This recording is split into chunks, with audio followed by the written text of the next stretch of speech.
Hello, welcome to another episode of playonultra podcast. This is episode 213. Cool. 213. Fancy. 123. Yep. 213. It's like 123, but backwards. Except not backwards. It's just alchemized. That's not a word. It is March already. Jesus. Fuck. It's almost not March. Yeah. It's almost not March. Don't remind me.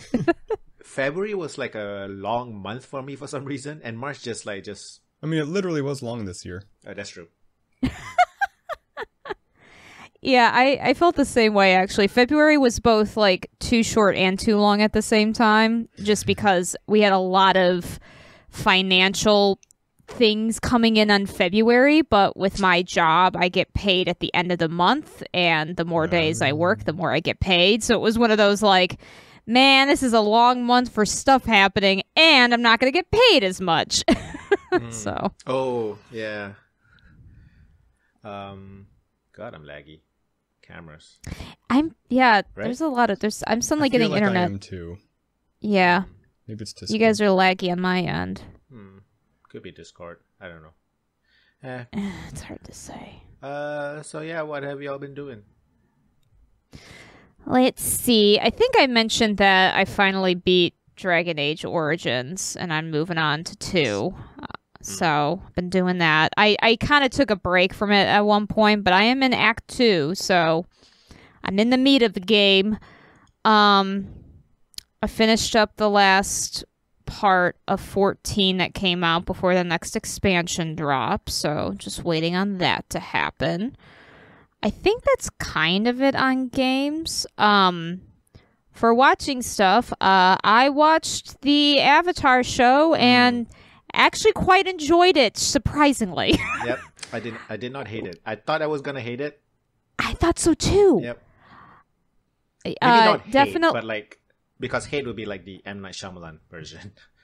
Yeah, that's fair. I mean, I was definitely thought I was going to really dislike it because I really shouldn't listen to this account, but I think it's called Discussing Films. It's some stupid Twitter films account. I never like their opinions, but their opinion really was like the reason the M. Night Shyamalan movie is better is because it's shorter, kind of a thing. Like they were going real extreme about how bad it was. And just other people's interpretations of why it was bad, I just either was just flat up like overblown or I just don't fully agree is like if they're gonna that big of an issue, I guess. I don't know. I don't know. I liked it more than I thought I would. I was really bracing myself for it and was pleasantly surprised. I didn't mind the did you watch it, Fo? No. Are you gonna watch it? Probably not. So Okay. I did like a couple of the changes, especially that one where spoilers, I guess. I mean, guess, if you watch yeah. the cartoon, you kind of know. There's no Avatar. The Avatar is dead. So the one I liked was the one where the Master Waterbender in the Northern Tribe, where he Paku? Paku, yeah, Master Paku, where he kind of changed his stance on the women fighting thing because he changed his stance and not because he realized, oh, Katara is the granddaughter of this woman I love. Yeah, I I'm glad really they like just that one. Yeah, they just got rid of that, and it just was like, yeah, that she proved herself, Yeah. you know, and also they're in war, and they cannot afford to just say no. Yeah, it makes more sense. Unlike Way more sensible. the cartoon one is just like, oh, you're just. I mean, it was whatever back then, but like, I like this change. Yeah. I did too. I mean, so one of the biggest criticisms people had that it just made me go, fucking shut up. People were mad about saying like, well, Aang taught Katara how to waterbend, and that's not what happened. He simply like she was so one of the changes they made is that Katara is not as advanced in her waterbending as she is starting in the cartoon, which is fine. I wonder how much of that is just the lack of athleticism from the kids. I'm not sure. Potentially. I'm not sure. Because Zuko's athleticism was on point. Zuko but looked, yeah, the Zuko actor looked like he did some like, I don't know, like karate or something when he was Yeah. it looked like he one could of kick those some things. ass. Yeah, the Zuko, I think the Zuko and Iroh actor, their chemistry is really solid. The first episode was a little weak, and then I was like, oh no, okay, I get this. And I even appreciated they delved a little bit more deeply into like why Iroh cares for Zuko so much, and it's like, oh, this makes sense. I think like the truth of the matter is that the show, I think what people need to recognize is that this show has the whole story. So that means they can add in hints of things to come in the future, such as show Azula, show the Fire Lord like already early without hiding them. While in the show, they didn't really have all those concepts put together immediately. They didn't have it all written down by season 1. So you can do more of those hints and reveals now. So the fact that we see Azula now and see essentially how her father manipulated her, it makes more sense when she's going to enter in season 2. While in the first show, like, I'm not even sure if we knew who she was until season 2. Maybe at the end of season 1. I don't really remember. But I know that was like a big thing. People didn't like that she was already in the show, which, I don't know, they're doing flashbacks. I don't think 4 will enjoy it, simply because it has kid actor syndrome. Yeah. It's honestly the most annoying character. The character I dislike the most is Aang. I find him really annoying. That's how I felt about the original cartoon. Like I was gonna say, weirdly enough, I want to say this one's worse simply because Aang is all gloomy all the time, unlike the cartoon where he can be a little bit more chill, more. Yeah, it depends on like what you get annoyed by. Because I think in the cartoon he's annoying because he's going through not wanting to do his journey. He wants to avoid it because he's a kid, which is, one thing. But the show, they don't have time for that. That's another thing that I think is just realistic. Like, they changed that part of him. So he's not so free-loving. He's, like, pretty deathly serious about his training and stuff like that. The most is him trying to impart wisdom on people. That's fair. That's the most annoying thing. Coming from a 13-year-old kid that ran away from his responsibility. I mean, I know he's a kid. I know he's not like a master monk or whatever, but it's just annoying coming from a 12-year-old. You know what I mean? It's just... I get that. Like the opposite of... I guess it could still be patronizing. Yeah, I don't know. I totally get what you mean. I think I took it as he's like the air nomads were always very spiritual people. Yeah, I know. It's and I think like he feels responsible to come out that way, maybe. But I get it. One thing if the point was to be annoying, then they definitely aced it. Like, yeah, exactly. Annoying in some fashion, I think. I mean, that's egg. Let's be clear. One thing I feel kind of bad for. Are you aware of the controversy that came out before the show about Sokka's actor? Oh yeah, he's too white. Yeah, I feel really bad they also saying say this that about Katara's grandma, their grandma. I actually don't know about that one. I thought she was legit. They actually said the same thing about their grandma, and they were like, "Wow, nah, she's like an activist and everything, like the real deal." Like, that's weird. Because the of Sokka one, because of the lighting or something, like how light they made her skin look in certain scenes or something like that. She wasn't brown enough, apparently. I didn't hear that one because with Sokka's that one seemed more legit because I don't know how true this was, but supposedly he faked a thing, like he faked a document or something. I don't know. I didn't actually look into it, but like that one seemed to have more teeth to it. But I feel bad saying this. He was, to my opinion, he was probably the most perfectly cast one in the whole group. He's my favorite character. That man. Yeah, that man was Sokka. He like was Sokka, no ifs, ands, or buts. The face, everything. The face was just We kept calling him like Chin Riz because man is like all chin. Oh, okay. That's so Sokka. The controversy was they kind of mentioned like whenever they announce the cast for whatever character, they kind of say like what they are, I guess. So it was reported he was of Cherokee ancestry. Mm-hmm. And then it was later reported by the Cherokee Phoenix, I guess it's a newspaper or something, that he's not enrolled in any of the 3 federally recognized Cherokee tribes in the United States. But there's I don't know what resolution. Yeah, I'm not sure what the resolution is for this. That is interesting. Okay. But I guess I don't really understand how it's done there. Do you have to be like registered to be? I have no idea. From what I understand, and this is based off my minor knowledge from having to interacting with other Native Americans, and including a friend of mine who does have a connection with, I forget which tribe it is.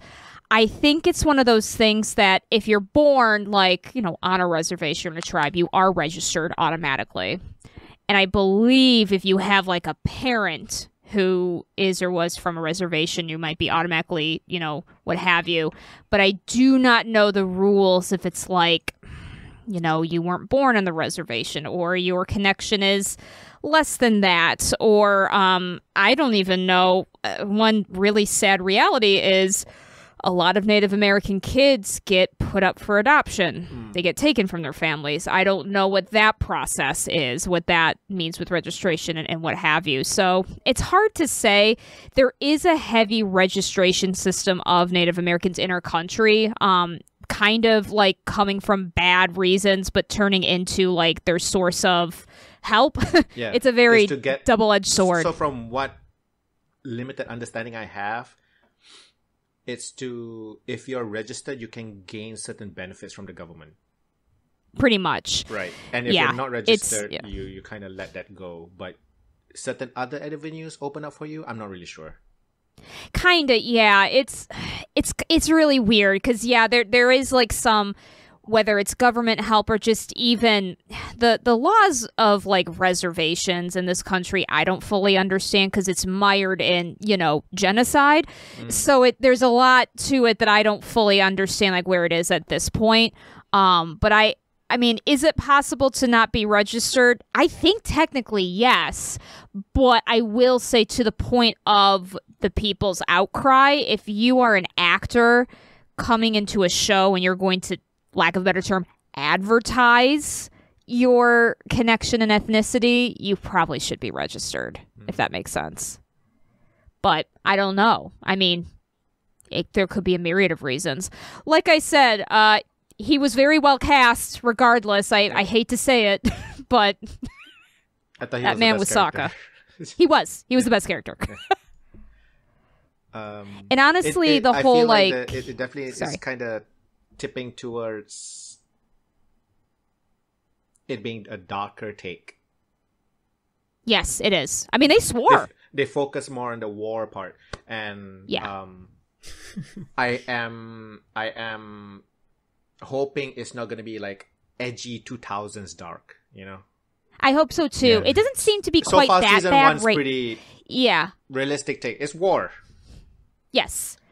I mean, it's people shooting fireballs from your fists, but it's still war. So yeah. It so far hasn't been too bad. They did swear, and I was like, okay, cool. They seem to take a little bit more of an adult look at it. But yeah, it hasn't seemed to go too far. There were some scenes where I was like, I mean, yes, that is realistic, but holy shit, they just showed that, like, throwing fire directly in someone's face, that kind of stuff. It's I was like, damn, this is. I wasn't expecting that. Yeah, I wasn't either. I knew about that they were going to show the air nomad genocide in the beginning, and that was what it was. But there were other scenes, like, gosh, Zuko's Agni Kai with his dad was way more intense, I think, than the show. But I'm not quite sure if I remember the original cartoon version. It showed, I feel like the live action one was pretty good because it showed a little bit of like hesitation from the dad side. Yeah, you can see like he was thinking about like not doing it or something. Like there was like emotion in the face, while the cartoon was just like business as usual kind of. Yeah, I like the portrayal of the emotion. Is what I'm trying to say. Yeah, no, I agree with that. I mean, I love what they did with Zuko. If they tried to do so much of the, because in season 1, Zuko is also a prick, which he's supposed to be. The bad guy. He's the season 1 bad guy turned anti-hero turned hero. Like, he's very, they make that joke in the Ember Isle players, thing about him. But I liked how in this show, because they are kind of assuming that not everyone watching this watched the original cartoon, they did a really good job of hinting at his growth by showing the dichotomy of like what he used to be like and kind of what he has to be turned into. And what he could become. So I thought that was really good too. They did a good casting with June too. She was great. Even though she was just like a small... I just liked it. It was such a cute interaction with Iroh. I know. Overall, so it's cool. It's a pretty good show. It's pretty good. Definitely. If you're on the fence, but you were interested, but were turned off by Twitter comments, I'd give it a chance. Like it's a lot better than I thought it was going to be. Zhao, by the way, I forgot. I think he was kind of dumb in the show, but man, did they take his character up to a 10. General Zhao or whatever, Admiral Zhao. So funny. He looked like he's being portrayed more like a bumbling idiot in the show over the cartoon. The cartoon was like he was. I didn't think he was that stupid. He was just more like an asshole. That's kind of how I remember it. He was more, he took things too far, but I don't remember him being an idiot. But honestly, this is pretty funny. Yeah. I'm all for it. I mean, the truth is they're trying to show it's all about Azula's manipulation, and I don't think that was as clear in the original show, even though I do think that was part of it. So it's more to portray that, I think, is the reason. But man, that actor, I gotta give him chops. He played that up so well. I also appreciated Iroh's actor not 100% trying to 100% emulate I forgot the Mako? Mako. Is that his name? His performance and stuff like that. He made it kind of his own. Not 100% obviously cuz Iroh, but I was actually kind of impressed with how he took it. So I was pretty happy about that. The only character I was not really into at first, and that's just because she's my favorite character, is Katara. Her actress. Honestly, at first I felt the same way. Yeah, I just felt she was a little wooden at first and just didn't evoke a lot. When she was with Sokka, I felt that and those were better, but otherwise she just kind of seemed a little paper dollish for me at the beginning. But once once she was focused on, and especially by the end, I was like, there's Katara. Yeah. That's the Katara I know and love. So it got better. Yeah, it did get better. Yeah, but I'm just hoping they gave Katara more. She was I understand the first season of even the cartoon, the Katara wasn't that great at bending or whatever. But I'm really hoping season 2, I don't know, it just she felt a little bit more helpless than I remembered. I think it's about the reason I think, so I haven't gone back fully. I think what was hard is they had to condense a lot of scenes. So for instance, with the water temple, there was a whole thing where they had the water temple fight, and then Zuko had kidnapped Aang and stuff like that, and she kind of gets her comeuppance with him then. They didn't really have time for that here, so they instead showed how she was way more powerful than him, and then the moon died, and nobody was gonna be able to do anything about that. So I think that was kind of what happened, while originally in the cartoon she gets to have her comeuppance after that, but they just kind of condensed everything. So I think we'll get there. She definitely, I think, showed way more potential by now, but I think it'll get better. Speaking of the bending, something I thought was just a really cool minor thing they added was just showing people using different lessons from other bending traditions just this early. So how we see the earthbenders make a pillar and send out the disc one, little daggers of earth, and then she just decided to do the same thing with ice. She's like, oh, I saw them do it, so I thought I could do it too. That's just such a cool little detail. I don't know, I really liked that. But I think overall the bending, the choreography is pretty decent. It is pretty decent. It was better than I thought it was going to be. Yeah. The fire bending looks the best, which doesn't surprise me. It's the most kung fu style of all of them. Yeah, it's the easiest one to do. I think the airbending isn't bad. I think it will always look a little funky because air movement, I think, is not as easy and natural to animate. You have to do the CG for that, and CG TV show tend to be not so high budget anyways. Yeah, and earthbending looks exactly what it needs to look like. I think that one was perfectly fine. I personally found Katara's waterbending the weakest. Like Katara specifically. Yeah, me too. Her movement was a bit wooden. Like that was the way she was standing. That's why I said lack of athleticism, or like just it feels like the actors were not given enough time to prep or train. Maybe feels that way. It's for her. I think she was definitely the weakest actor in that. Hopefully, it gets a little bit better with time, just because she's gonna get used to it. She's also gonna be older and probably a little bit more fit as they do this. So I think I have some hopes that will get better. But no, for sure, she was probably the weakest. I think Zuko was the strongest. His guy. Oh yeah. When he started like doing the flame kicks, I was like, oh, that's Zuko. Yep. I wonder if it's a stunt actor or it's actually I couldn't tell. I'm not sure. Yeah, I couldn't. I don't know how to tell those things. I'm not that perceptive. The set design of this show was pretty remarkable, which and so I love the costumes. I am kind of mad. Yeah, costumes really good. Yeah. Costumes were very good. I'm a little bit mad again how Twitter just had overblown. So what's her name? Yue's wig is obviously fake. Yep. It's not the Moon Princess. It's obviously fake. But people were showing that and were basically like talking about how everyone's wigs were bad. And no, it was just Yue's. And to this point, to me, I'm like, okay, well, given her role and given the kind of hairpiece she needs to have, like, yeah, they probably could have taken some time to make it look better, but, like, I was waiting to see everyone's hair looking awful, and the only other hairpiece I was kind of like, it was Zuko's ponytail. They really needed to trim up those ends. It was very blunt and thick. But, everyone else's, most people I think were just using their natural hair or extensions, or bald for Aang. But yeah, I just, that's just another thing where I was like, Twitter, just stop. I think the Aang actor actually shaved his head, right? Maybe it looks like he now, did. His hair is growing out, and it looks like season 3 Aang. That's so funny. Yeah. That's so cute. Yeah. I mean, it looked like it was shaved. If it wasn't shaved, they made a very convincing bald cap.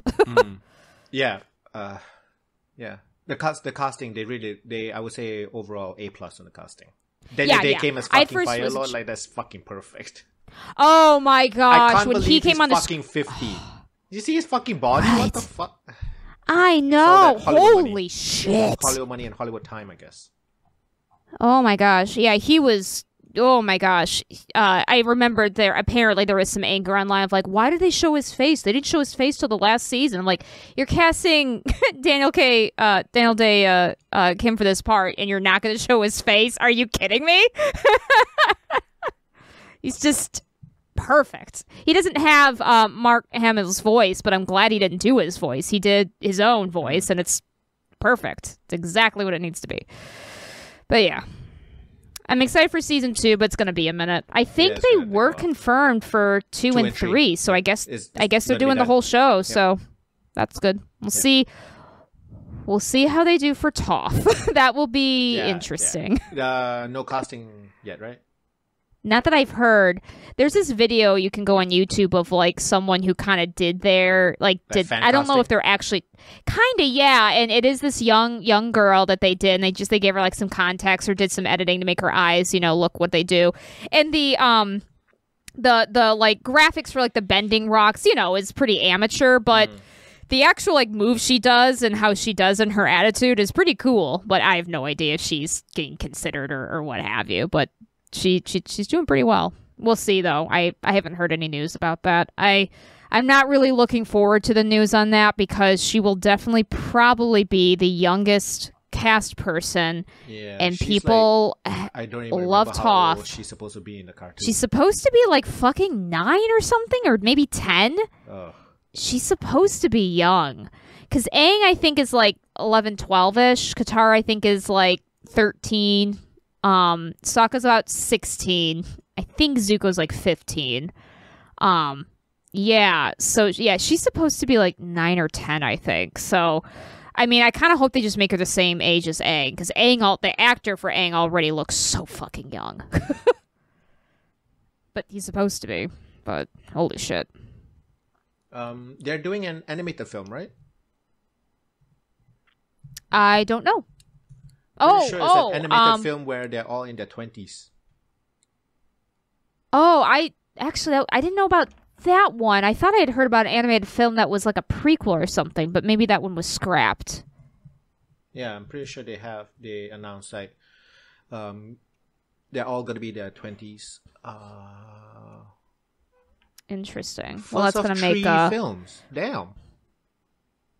Well, it's gonna make Korra discourse get even worse. Great, just what we needed.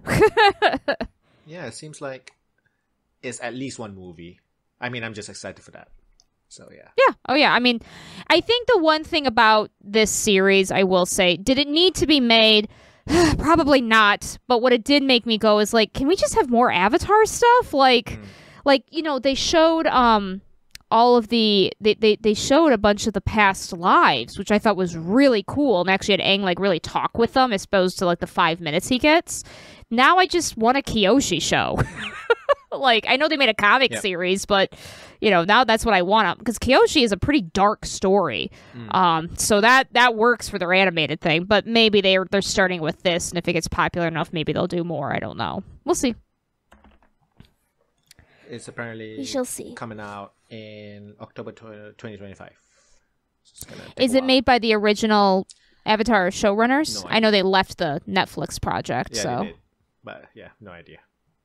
Doesn't seem like there's much info just yet. Got it. Okay.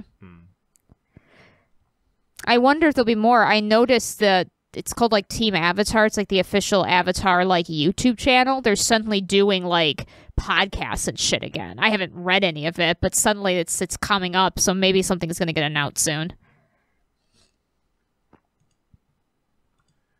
So yeah. Yeah, that's Avatar. the biggest thing I did.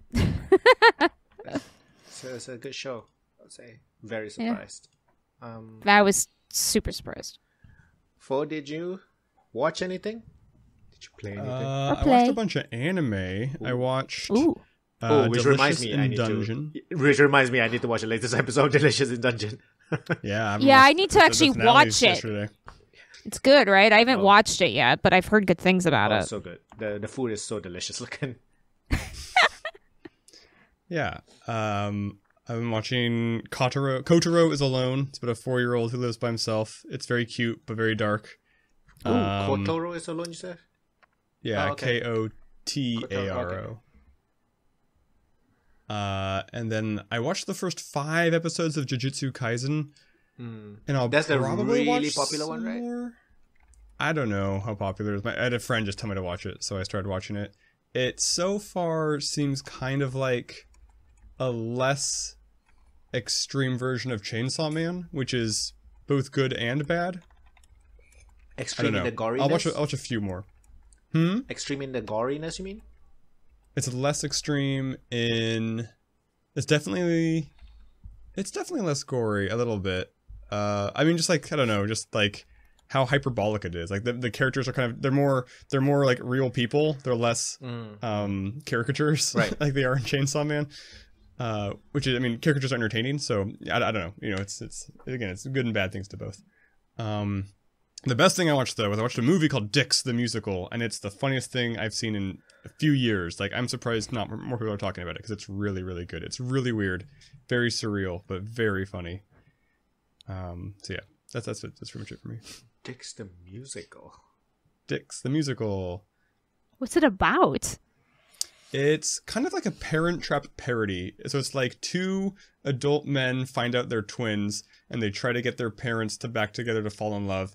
And that's basically the plot, but like it's it's not like there's not I don't know, it's very, very weird. Like Nathan Lane plays the dad, and he just has like two like puppets in a cage that are his sewer boys. He's like, I gotta take care of my sewer boys, and like it's just like it's not like in a real world, right? It's very weird. Like the mom, she grabs a teapot and she pours sand out. She's like, I make my own sand. Like, what do you make it out of?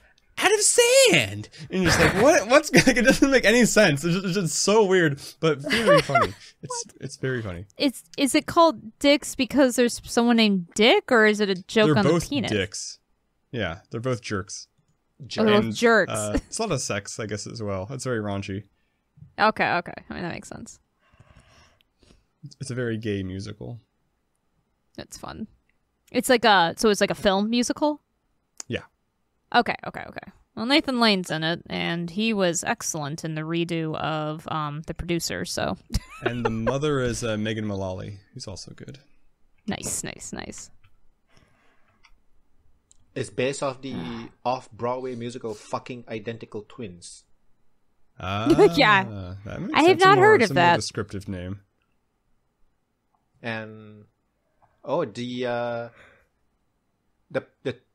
screenplay, the two guys who wrote the screenplay for Fucking Identical Twins They star as sense. Craig and Trevor, the two main guys, yeah. The two identical twins. Right. Yeah, it definitely seems like they're the creators because there's outtakes at the end, and they keep some outtakes in the movie, like like they'll cut away real quick, right? And you see someone like cracking, like they let it run long enough that you know it's an outtake, kind of, but they kept it because it's really funny. Funny. Okay, this is I need to watch this. I highly recommend it. The opposite side of the coin, I got halfway through Madam Web and I don't know Oh if my I'm gonna gosh. finish. Oh my gosh. I've been expect it. avoiding It's so it. boring. I did not expect you to try it's it just at all. boring. It's not it's not like bad. I don't know. It's not a superhero. It's boring. It's boring. Now, you asked why did Avatar need to be made? Yeah, this one. Why did this one? Like, it's just like Avatar is at least good. You know? At least they had a Good good art product is better starting than out with. like no art is better than bad art. I feel like I don't know. Ooh, that's truth. But this one is I like also it's not watched- even like so bad is good. It's just bad. Yeah. Yeah. I might put it on in the background while I finish something, but probably not even that. All I heard about it, and of course, you take any movie out of context and it sounds like shit, right? I just remember someone making a list of like random occurrences that happened in it, and I was like, and that were all true supposedly, and I was like, this, I know it's out of context, but like this does seem kind of weird. Yeah. I don't know. I can't think of anything good to say about it at all. I'm surprised you even tried, honestly. I had two. I was hoping for spider people doing spider stuff, but it hasn't happened yet. There was one flash forward where you see it very briefly, and it looked bad. I'm like, well, and then it rewinds back to the present. You're like, well, there's no spider people for like an hour so far, and even the stuff I saw a glimpse of was sucked. So I'm just not gonna watch it anymore. Did you reach the part where she was telling you about her mom doing research on spiders in some forest? That's the opening. Okay. It's like you see, it's introduction to the bad guy. The bad guy murders the mom. Okay. And that's kind of how she has her powers, I guess, because she was holding the spider. It's not. Okay. I don't really understand why the spider's so strong. And I haven't. Yeah, I don't know. It's not good. Good though. A good thing I watched. A good weird thing. Poor Things. Poor Things is good. It's super weird, but it's actually very good. What is it about? I've only heard the name. The premise is weird. It's fine. That's fine. The first scene is Emma Stone killing herself by throwing herself off a bridge. She's pregnant.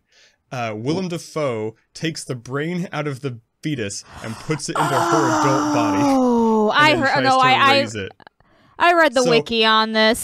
So I knowing that understand. premise and seeing the trailer, I was like, I am never going to see this movie. It looks gross and stupid.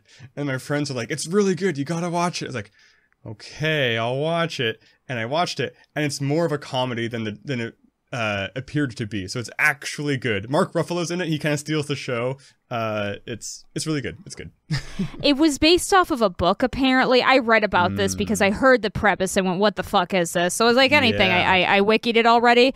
But yeah, it's one of those shows, from what I can tell, and books that if you have poor media literacy, do not watch it. From what I can gather. Because if you don't understand the point of it, you're going to come with some very bad takeaways, which I'm not against, by the way. I think it's great to do these weird, like, unreliable, almost narrator kind of borderline stuff. I think it's really interesting. But yeah, it sounded like a trip. But I'm glad to hear it was good. I heard it was very well done. So yeah, I mean, it gets like normal pretty fast. Like she like ages up into being an adult pretty quickly into the movie. You mean like the brain? Yeah. Yeah. Okay. Yeah. Like she goes basically like from baby to adult. Like there's not a lot of. Oh, so most of the movie is weird like stuff. her being an adult. Yeah, I mean, she's still. It almost plays more like Data from Star Trek. Like, what is love? You know, like just like I'm an adult, but I'm just naive kind of thing. Exactly. Yeah, it reminded me of like like Vision or Sure. I don't know, the clones from fucking Star Wars. Sure. Yeah, but yeah, that's kind of it also like, because I guess it's kind of spoilers. There's a little bit of, like I said, an unreliable narrator part to this, where it seems ridiculous, but then the more you dig deep into it, more you're like, oh, maybe this is just what this guy wanted to believe was happening. So, but yeah, it sounded definitely kooky, but I'll keep it in mind. Yeah. I guess last thing I watched, I remembered, is Dune 2. Dune 2. Dune 2. Dune A2. Did you watch Dune A1?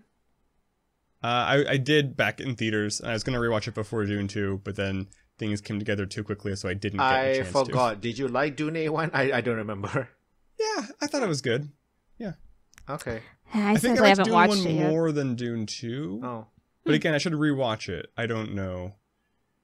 I haven't watched any of it. I haven't Dune either. 2 is just longer than it needs to be. Is it a slog? Is it long? Dune 2, it's like 2.5 hours. 2 hours 40, something like that. So Dune 2 feels long. I don't remember how long Dune 1 is. Dune 2, I because it's more recent, I remember it feeling a little sloggy. I mean, I think it like, the book has a lot of stuff that happens in it, so it has to explain a lot of stuff. And so like, you can tell it's trying to like do stuff pretty quickly, but it still has some just boring stuff I don't care about. I mean, the original book was, I never read it. My brother's a huge fan, and I also just mostly know it because Star Wars tropes basically took from it. And I think more than like any other IP, Warhammer 40K is based off of Dune. Oh, is it? Okay. I mean, that makes sense. It takes from a lot of things, but I think Dune more than anything else. Yeah. So, like, it's one of those, like, sci-fi stories that definitely, like, started a lot of just sci-fi tropes that we think of today. And so it's one of the reasons I was interested, but I also know myself, and I definitely fear I will just fall asleep while watching it. Even though, from what I've heard, it's very beautiful. And it tries to be decently faithful to the story, which is a pretty wild story. Also, another story that if you have poor media literacy, I suggest you don't read it. From my understanding of it. Anybody watched the 1984 one by David Lynch? Yeah. No, I did not. That's just like one movie, right? That's not. Yes. I'm a big fan of it. I mean, it's very, very cheesy. And if you didn't know anything about Dune, it would be incomprehensible because it doesn't explain anything.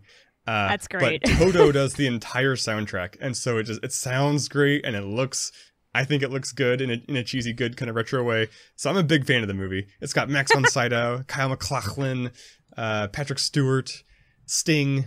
What else could you want? I love that. Dune soundtracks. Maybe I should watch that. I've been listening to.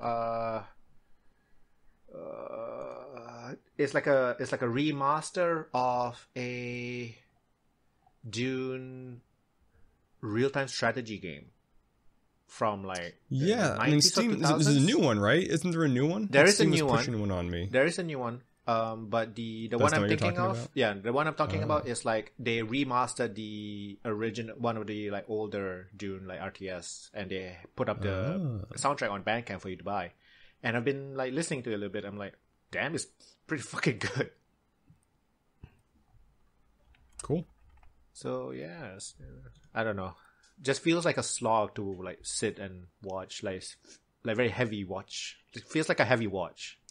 Yeah, I mean it's not like an action movie. There is some action scenes, but it's not super actiony. It's not a comedy. It's a like a socio-political drama, you know, in space.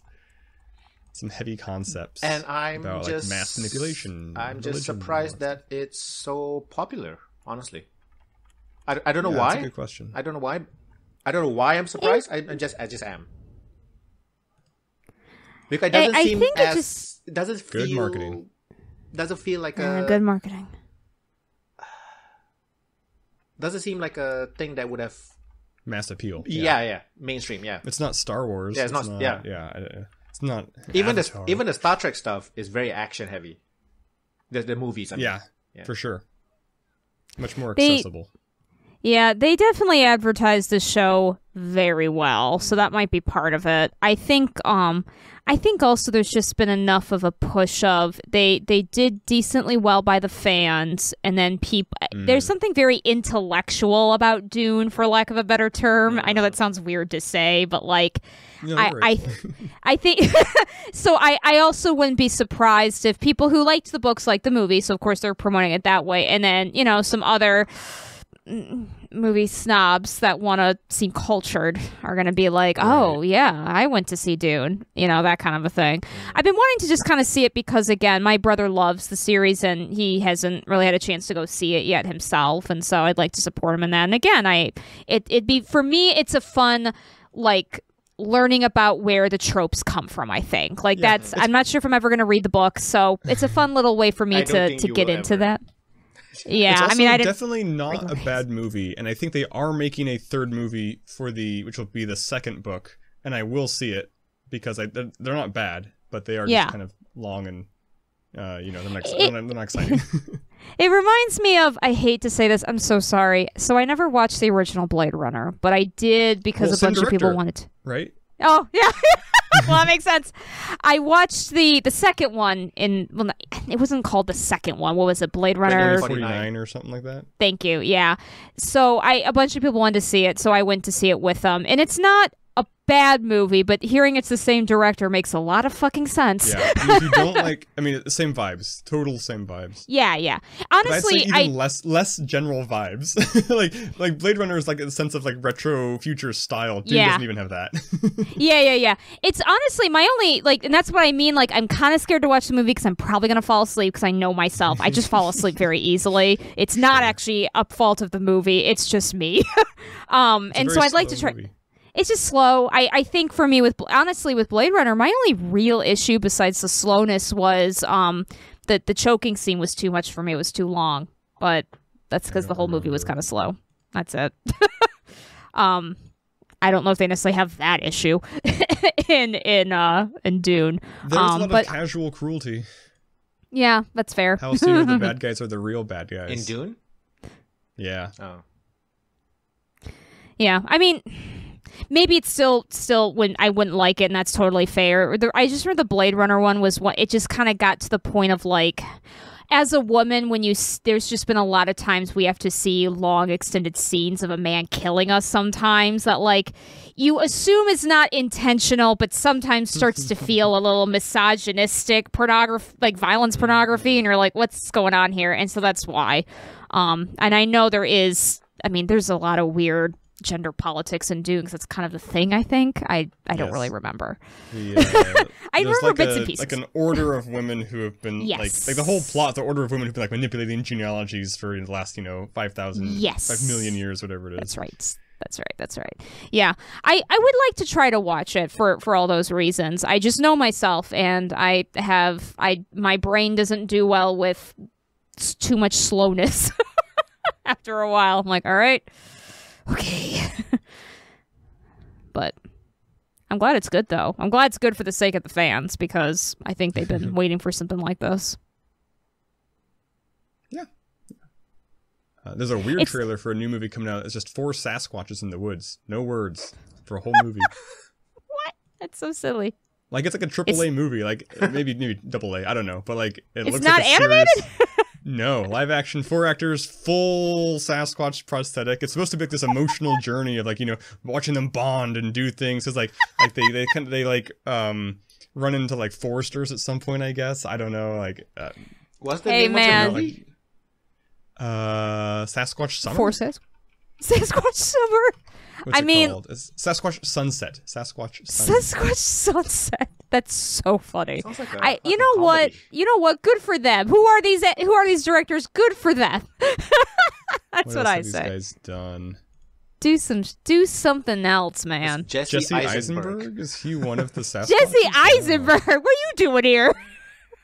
That's so funny. He's in weird stuff sometimes. He is in weird stuff. Oh man. It looks weird. I will watch the movie, not in theaters. It's just a family of Sasquatches. It's just a family. Yeah. That's so funny. Yeah. The trailer was interesting, but just weird. That's why I was like, it's not animated, because it sounded like there was this. Right. I never watched it, but there was the Croons or something, an animated like the cavemen. Croons. I enjoy that movie. That movie is, I mean, it's not great, but it's it gets kind of overlooked, I think, unfairly. I think it's a decent movie. That's fair. That's entirely fair. Nick Cage is the father, and he does a very good job of being a caveman. He's like, oh, fire! Yeah. Oh. Oh, I did. Yes, I have heard about that.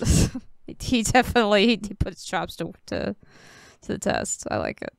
There's a lot of animated movies that I should probably have seen by now, and I haven't. Like, I completely missed all of Kung Fu Panda.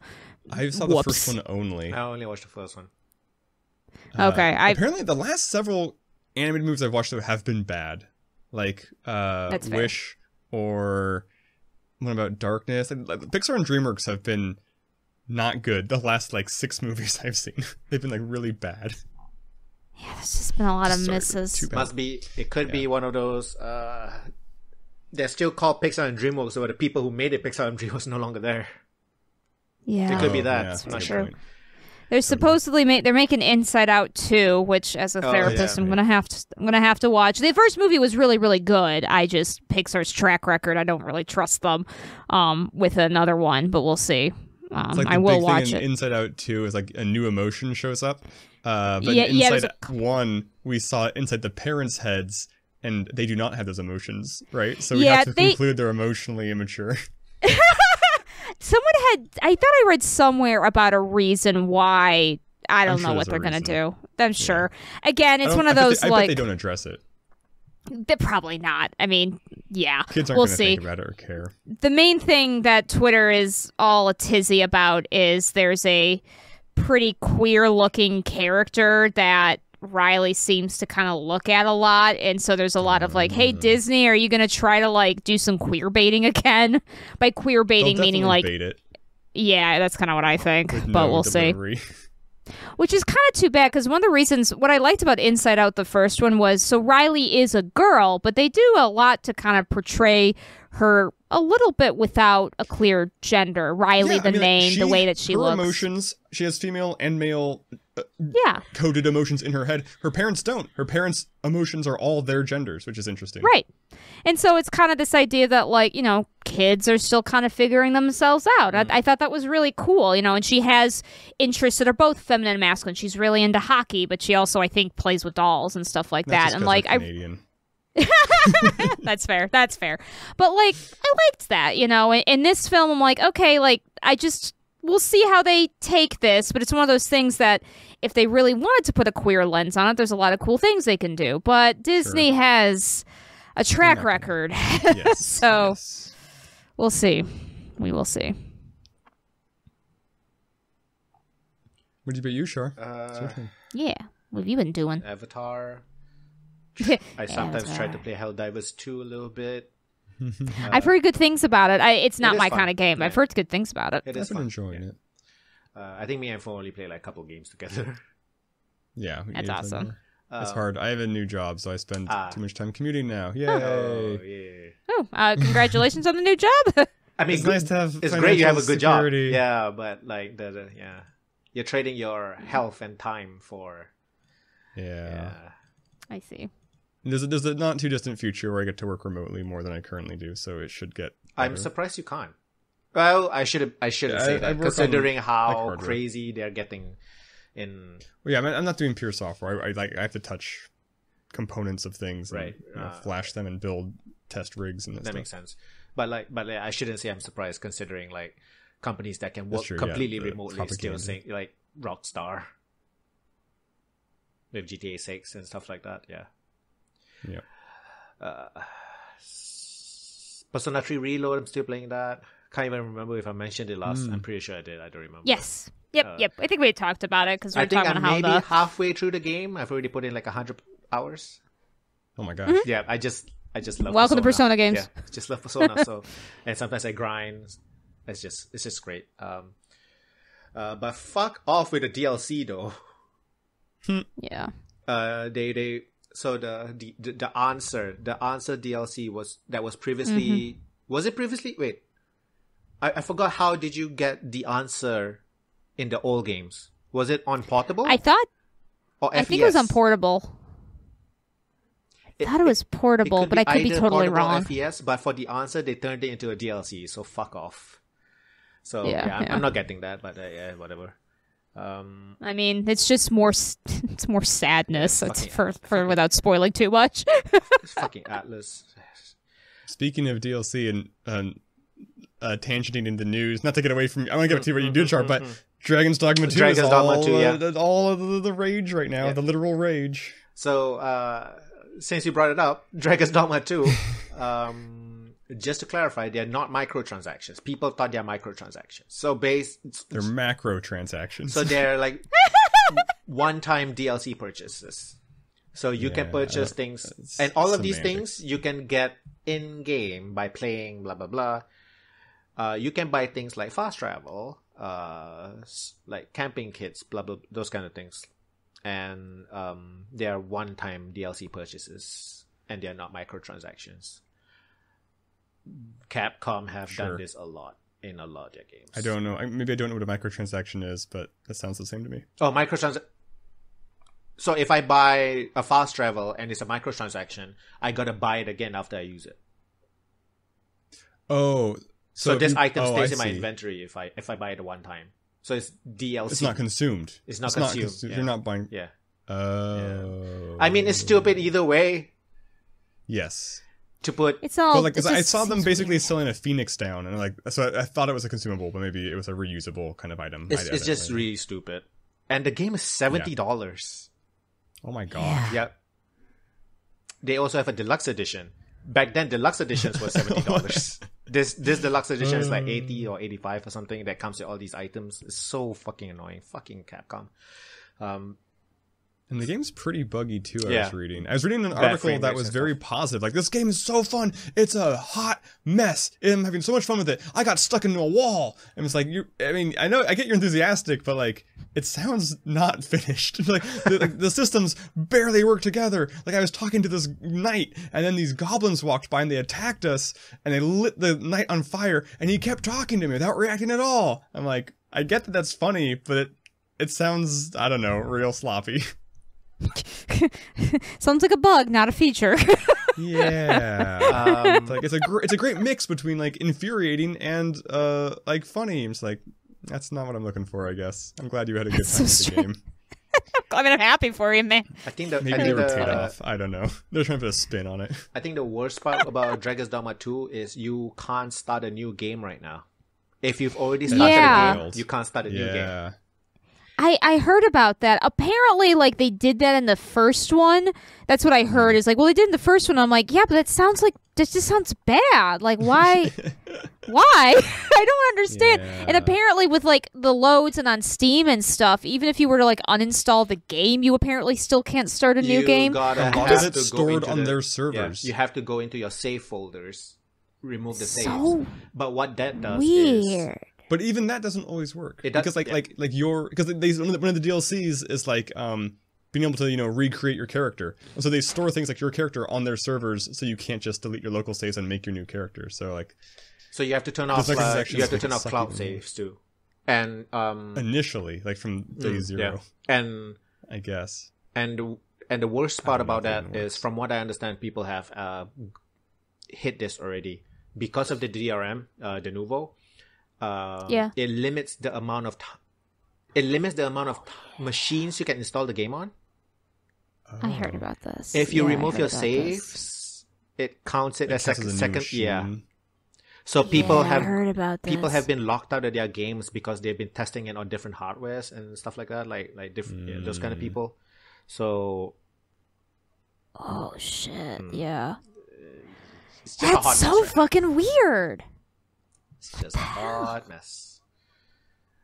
We are looking at adding a feature to the Steam version of the game that will allow players that are already playing to restart the game. I feel like new game is like the most basic thing.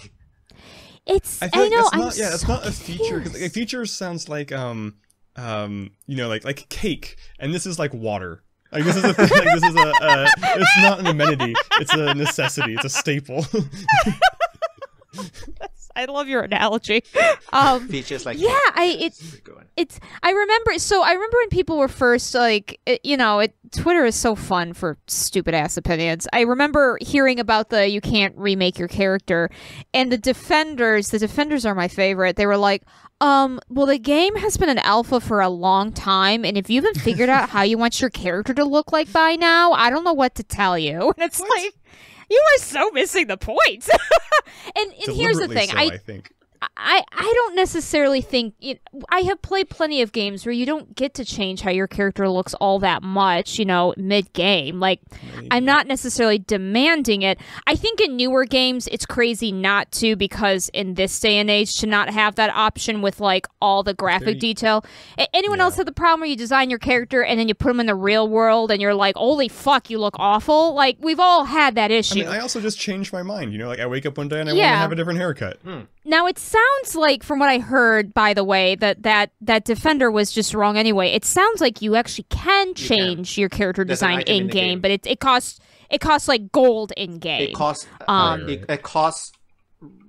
what's the name of the currency? You have to buy the item, and then it's a one-use item, or you can buy the DLC. One use. It is one with use. real money. Okay.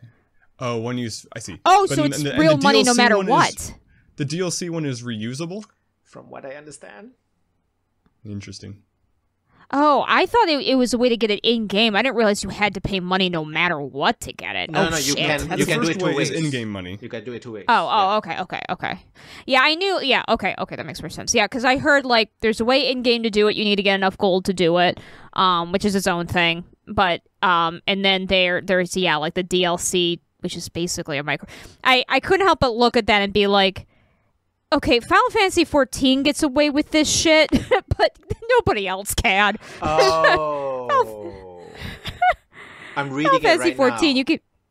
Yeah, go ahead. So this item that you can buy, $2, by the way. Yeah.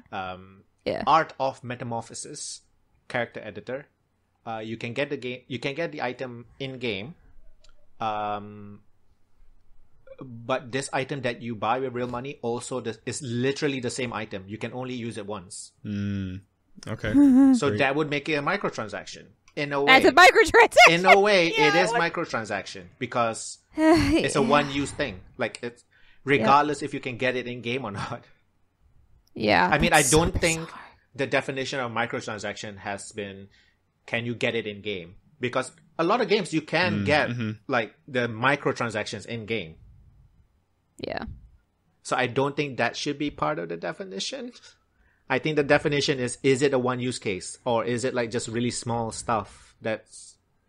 I don't know. Yeah, small stuff. I mean, would you count... I don't know if people count $2 cosmetic items as microtransactions. Is that microtransactions? I would. I don't know. Well, because I think about Fortnite, right? Most of the time, the things that you can buy are skins. They're just how your characters look, or what characters you can get. From what I understand, they don't really impact the game, but that's a microtransaction. I guess in the end, microtransaction just means like the smaller ones. They're just they're just smaller, smaller things you pay for a game. I mean, the big issue that has come to light with microtransactions has been the loot boxes issue of it. So microtransactions, like, most people don't like them, but for the most part, we've kind of shrugged our shoulders for them. It's been the loot boxes that there's been a lot of fight back against, because it's basically, it's literally gambling. I am giving a gaming company money to potentially get something I want. Which is not what they're doing here, which is good. It's just very weird and eye-rolly, I guess. I'm glad it's also in the game, so in theory, like, it's not the worst thing in the world, but it's still just microtransactions for single-player games in some circumstances is just kind of weird. I almost feel like my definition, I haven't thought this through, but my definition of a microtransaction is if it's obtainable in-game, then it's a microtransaction. If you can only get it by buying, then it's DLC. I see what you mean. I see what you mean. And to be fair, there just hasn't been anyone who's legally tried to define these things, which I think has been the problem. The loot boxes had to be legally defined with the EU, because they started putting some bans against it, which, in my opinion, that's a win. But with microtransactions, I think that's a whole different ballgame. And unfortunately, that's a Pandora's box thing. Loot boxes, we were able to get onto the gambling side of things and hopefully get that a little bit better, but Pandora's box is open with microtransactions. I mean, gosh, I don't know what game it was, but was it a Capcom game? It was not a game I was familiar with, but there is a game out there that rather infamously, you bought the game, and then if you wanted the true ending, because it ended kind of on a downer note, you had to buy the final 2 chapters of it, which is DLC. But, like, that kind of shit is going... And anyway, I'm kind of getting a little off topic, I think, but still. It's just maddening. It's just maddening. Yeah.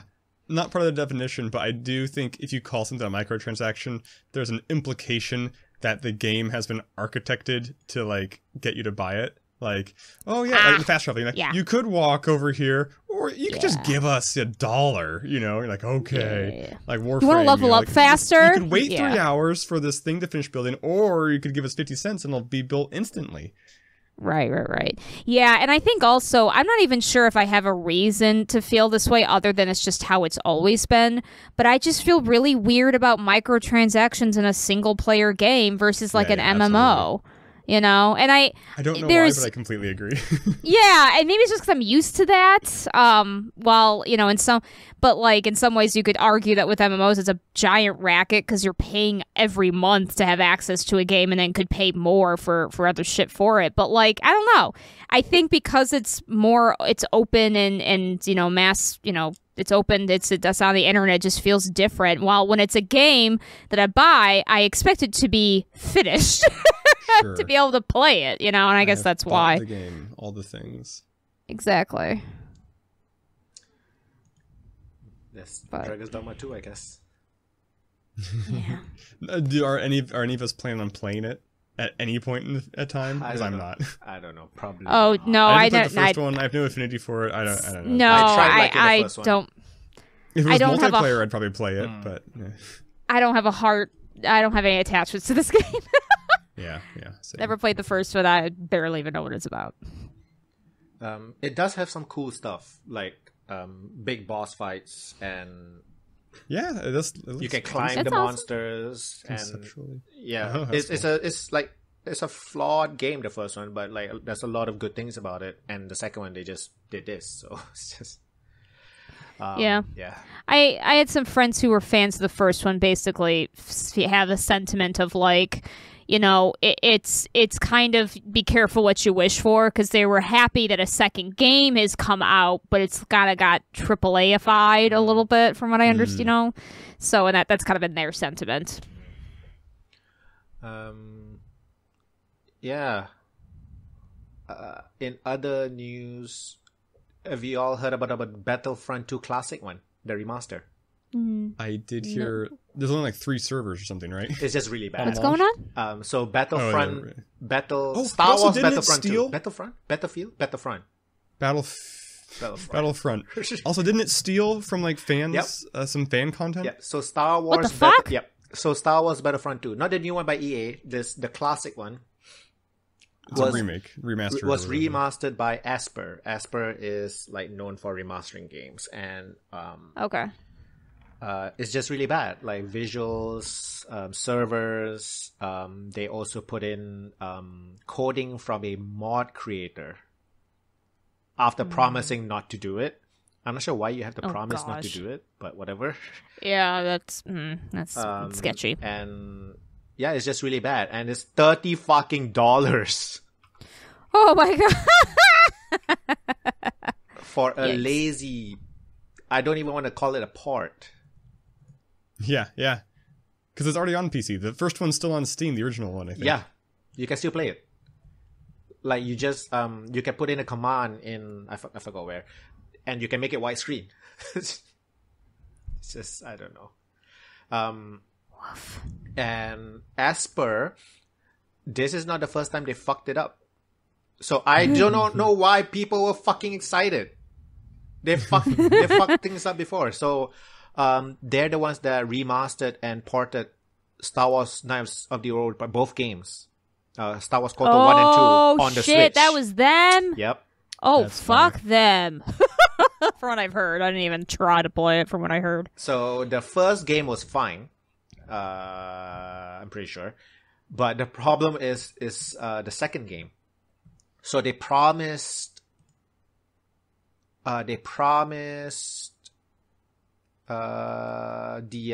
you know the mod that restored the content for the second game? Not sure if y'all know what I'm talking about, right? I don't know the name. No. Yeah, but y'all know what I'm talking about. KOTOR 2, they have a mod to restore like deleted content. The content was still in the files. Yeah.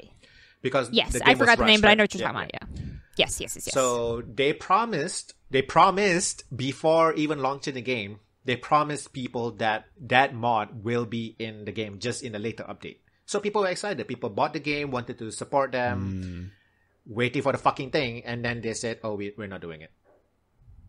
Literal false advertising. They got sued, and then for compensation, anybody that bought the game will be given a free Star Wars, whatever. Like there's a list of games because they did quite a few of the Nintendo Switch ports, like the Jedi Academy and those kind of things. You can choose which one you want, but like that's the compensation.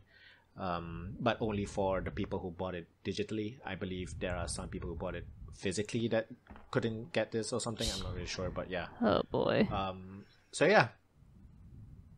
And also, I'm pretty sure there were game-breaking bugs in the second game. I'm not even sure if it was patched out. Great. Oh god. Well, there was. I mean, I forget which ones, but there were a lot of bugs in the second game, so I would not be surprised. And if they didn't even try to fix some of those, fuck, man, I'll just get these CDs out.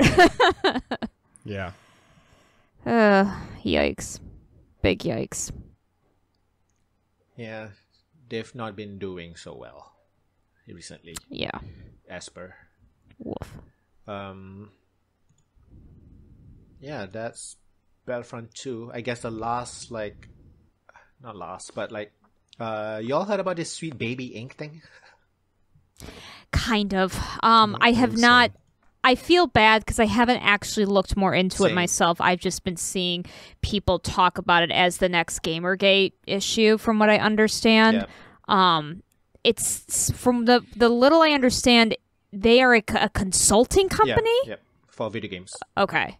For video games, and they just happen to talk about like DEI stuff, diversity, equity, inclusions. That's their expertise. Like, yes, people, game companies consult them to look at, are they representing certain people, blah blah blah, properly? Those kind of like diversity consultants. I guess I'm not really. I mean, it's sad that we have to have that, I guess, but also whatever. The controversy started because somebody on Steam started a curator group called Sweet Baby Ink Detected or something, Sweet Baby Detected, something like that, to curate out woke games. Got it. Right. So that's Okay. where it all started. Sweet Baby Inc. is not new. They've been working on games for quite a while. They're not new. Yeah. I'm not saying if it's old or new that matters or not, but it's just like this. So it's like an That's just what makes it more ridiculous. a Yeah. little bit. 70,000 members as of writing this. As of meeting. Holy It's fuck. up to 127,000 members. That's so terrifying. Jesus.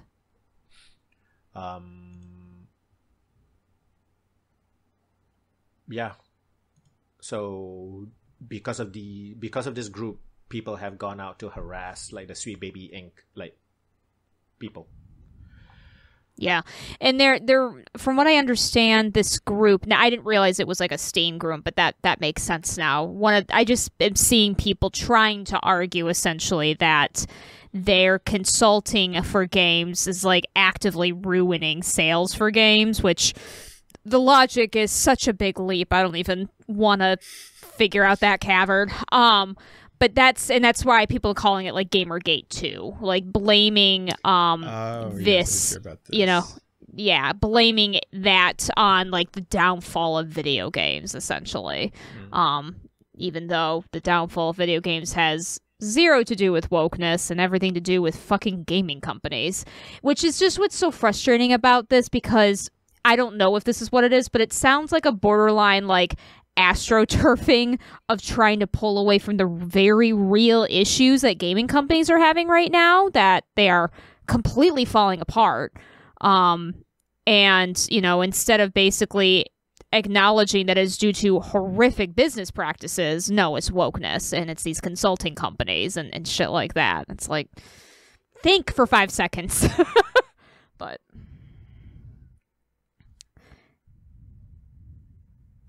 I'm muted. I'm seeing some of the games here, and I'm seeing games like NeoCab. Anybody played NeoCab before? no, I don't think so. So it's just like a visual novel style interactive narrative type of game. Not much gameplay, but you drive a cab in like cyberpunkish Neo cities type of thing. Oh, It's okay, quite I've fun. heard of it. Yeah, List. I Yes, have. okay, I'm it sorry. I have it on the Switch. I think it's not a bad game. Yeah. actually. I played the demo. It's one of those I thought games it was you really have interesting. to keep replaying to like find out the different stories, different endings, and all that kind of Yes. stuff. But I only played it once. But this game is on the list. This game stars a driver that literally looks like a fucking lesbian like trope. This right, is literally yeah. like, if you want to call a game woke, this is woke the game. Why put it on the list at all? None of you motherfuckers would have played it anyways. Exactly. I don't understand. I would have loved. I know. Like, I if you would want to have put loved for them. Spider-Man, God of War, Ragnarok, I get that. Because they're mainstream games that these fuckers might have wanted to play. But these stars like black people and like, it was never going to be for you. I'm so confused. I know. It's white boys that can't stand it when someone doesn't look like them. As always. I don't. Well, I mean, it's similar like the new Star Wars trailer. Like, Star Wars is for white people. People Oh my are God. saying that. I also would like is to. insane. Oh yeah. So the quiet part out loud. I also would like to say this though. Let me just double check my info real quick. Let me look up Sweet Baby Inc. Because But yeah, no, it's. I know it's I know it's just like, the white boys and all that, but but there's a huge wave of anti-woke neo-Nazis blah blah blah happening in a lot of different parts of the world, and a lot of I these guess people that's are true. quite brown, which is fucking stupid. Yeah. Hitler would have gassed you next, you know that, right? Yeah. The Sweet Baby Inc. group / curator group thing was started by a Brazilian guy. Because Brazilian is super far right. Like look at their fucking politics. Yes. Yeah. Scary, right? So I just wanted to say that people all around the world are just shit. That's true. Which That's is- true. It's very, which very is true. really- which is worse. I'm sorry. I mean, right? It's there's a term for this. we jokingly say it with women towards men. They're pick-me girls, but well, I mean, it's internalized racism a lot sometimes. But yeah, it's messed up. I don't, and I only know American psychology and politics. I don't know enough about with other countries as well. But it's fucking weird. Ugh.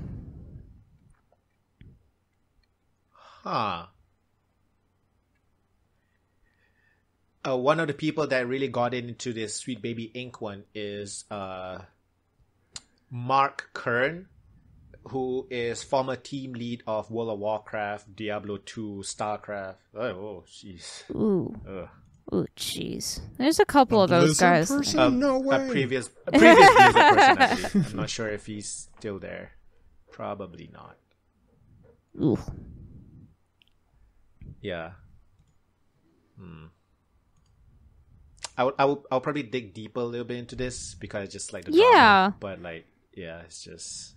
I mean, fun. it could become a bigger deal, so it'd be good to keep the eye on it. Yeah.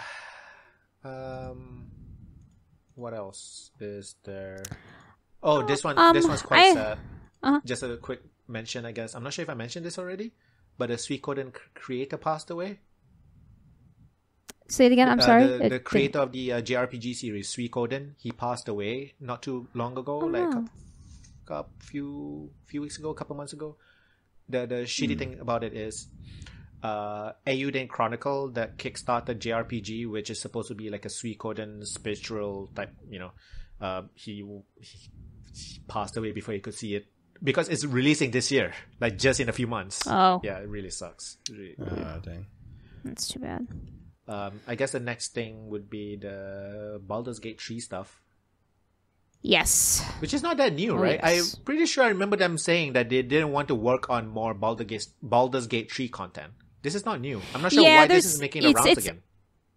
I think it's because they're saying they're really putting their foot down. I think before there was a lot of like, but now they've really put their foot down on it. I think also the bigger thing was they were basically putting their foot down on like nothing more for 3, and we're not doing a 4. Oh. And I think before there was some waffling about those points. And I mean, it's also all of this also comes at the heels of Hasbro firing massive amounts of people in Wizards of Coast. Huge layoff, like 9. Huge layoff. It included basically the whole team that was working with Larian on, their deal, whatever that looks like. The licensing, exactly. Like, they just fired all the people in charge with that. So it also was, I think Larian also just saw the writing on the wall and went, nope. And good for them. Some people are, of course, upset for various reasons that they're not doing DLC for Baldur's Gate 3, and there's a lot of some frustration just because some of the way that the game ended for certain characters. Some people thought it wasn't fair, and we're hoping on DLC to help fix some of that. They're putting in mod support, so yeah. You might be able to do, I know. custom campaigns or like stuff like that, maybe, hopefully. We'll see. Yeah, I mean, I'm excited. I've been thinking of maybe trying one of their other games, just one of their other original IPs, just Original to see. Sin but 2 is like the next biggest game, like in terms of I was thinking of giving that one a try. Yeah, I was thinking of giving that one a shot, even though from what I've heard, the user interface is worse than Baldur's Gate 3. And Baldur's Gate 3 was it's more combat focused. Yes, I played it for a couple hours. Yeah, so I'll see, but I'm excited. They're gonna keep working on games. It just will not be D&D and Baldur's Gate 3 related, which is fine. I understand not wanting to work with Hasbro. Oh yeah, not at this point. God, they are. I don't know how they keep surviving all of this bullshit that they've been doing, but jeez. The only other thing I was going to add that I don't think you would have known this unless you're part of the BG3 community, but a huge thing that's been going around, two kind of controversies. One is stupid and one is serious.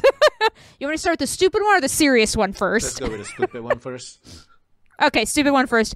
One of the voice actors, his character's name is Halson. For those who don't know, Halson is a big daddy druid elf that everybody loves, and he's infamous because if you romance him, he can turn into a bear and have sex with you.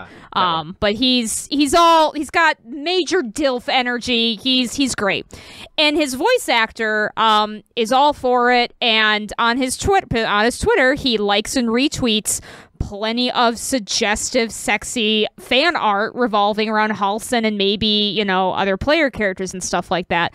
And there's just been this weird backlash from especially younger fans. There's a whole thing with like slightly Gen Z, but more Gen Alpha, I would say, of kind of like a purity anti-sex movement, but we don't have time to talk about that. All you need to know is they kind of infiltrated this and got real mad. We're like, well, no, you're a public, person. You can't just, do stuff like this, even though it's a rated M game and has sex in it and he's an adult, and stuff like that. So that was a stupid controversy. A much more serious controversy that made me super sad. There's a NPC. He's not a party member, but he's an NPC named Damon. Damon? He's a tiefling he's very integral to the story of one of the player characters. And he's a huge fan favorite because he's a really cool guy.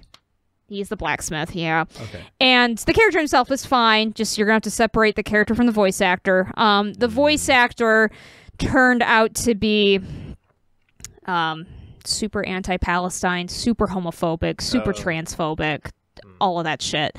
And what happened was the reason it suddenly really exploded, and this is probably the really icky part of it. Like, that stuff is terrible. Please do not misunderstand. But this was personally terrible. He was on Cameo.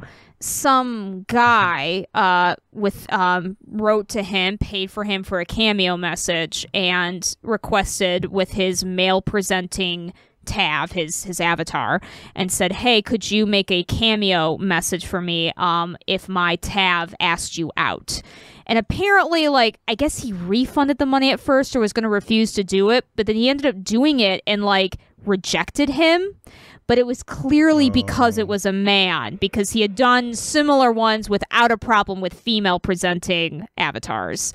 So all of a sudden then people started looking in his Twitter, seeing his likes and retweets, and he at first tried to apologize and tried to be like, I didn't realize this would offend people, and then everybody went, bullshit, what are you talking about? You purposely were liking. Yeah, and he was he was following clearly terrible accounts that were just super huge red flags. I haven't really heard too much. All I've heard is apparently a lot of the only thing I've heard since then is he took off his affiliation with Baldur's Gate 3 in his bio. I don't know what that means yet, but we'll see. So that's the sadder one, but I don't know. It's so sad to me because I love that NPC particularly, and I'm just gonna remove it from the voice actor. He didn't make the game. So, but yeah, that's your Baldur's Gate 3 update. I think that's pretty much it. I don't really have any other news. I don't either. Oh yeah, there was something about Warner Brothers. Was it the ongoing, maybe done, not done thing with them shelving? The Coyote the Coyote Acme movie. Wait, no. Yeah. This is about games. Okay. Something else. Okay. I don't know about this one. Was it about Spider-Man? No, they canceled something, shelved something. It's not just that. There are two things I thought. They're moving towards wanting to basically focus on live. What's the term? The one where you call live service games, and not wanting to focus on single player games anymore. Warner Brothers I mean, we kind of knew. Okay, I mean, good luck. Yeah. Live service is not. I'm not anti live service if it's good. Yeah. Everybody's worried. I don't think this will be a worry. I think they'll probably make a Hogwarts Legacy 2, just a really shitty version of it, probably. Oh god! It is the best-selling game of 2023. I'm sure they would I've heard very mixed reviews about that game being actually good as a game. Yeah, but revenue-wise, it was very mid. number one in 2023. So I'm sure they would like to make another one. Sure. Yeah. There's no way they're not. Yeah. With microtransactions and stuff like that, probably in the next one. I'm sure. They probably convert it into some live service game, probably. That's pretty much. Yeah, I personally didn't really do so much. Just had a really busy month, I guess, of work and stuff. Didn't really watch much. And you moved. And I moved. Yeah, you did move, so that's pretty big. So yeah, do we want to do a thing? Yes. Let's do Let's do the thing. Sarah, you go. This is Sarahscopic, Sarahscopic. I mean, you can still find me somehow on Twitter. I'm also on Threads, so you can say hi to me there. I'm still playing a fuck ton of D&D. That's my life right now. And I'm Foehamner. I'm on YouTube. I remember talking about a sketch I filmed. It's still filmed, still unedited. Still working on stuff. Not sure what things will ever actually appear online, but that's if I do anything, it'll be on YouTube. And I'm Pupunoob, PPNOB. I am places. Yeah. Oh my god! Some people actually bought the game just so that they can review bomb Neocap and then refund it back. It's so interesting. Is it on sale? Should I buy it just to buy it? I'm not sure if it's on sale. No, it's not on sale right now. Is it on my wish list? It is on your... You already own it. No, Neon Tail. I already own it. Oh, I bought it at some point. Yeah. Probably some bundle or something, maybe. Yeah, or it was on super sale at some point. This is... What is Neon Tail? That looks cool. Yeah, I highly doubt any of these people actually enjoy visual novels. Life? Yeah, that too. Oh, we're talking about Neocap. I was so confused what we were talking about. Yeah, Neocap. Anyway. Yeah. Because I saw mixed reviews for the recent reviews, and obviously, and because I'm gonna click stop recording. Yeah. This episode something. This is episode 213, I think. We'll see. Yes. Thank you for watching, listening. See you next time. Bye. Bye.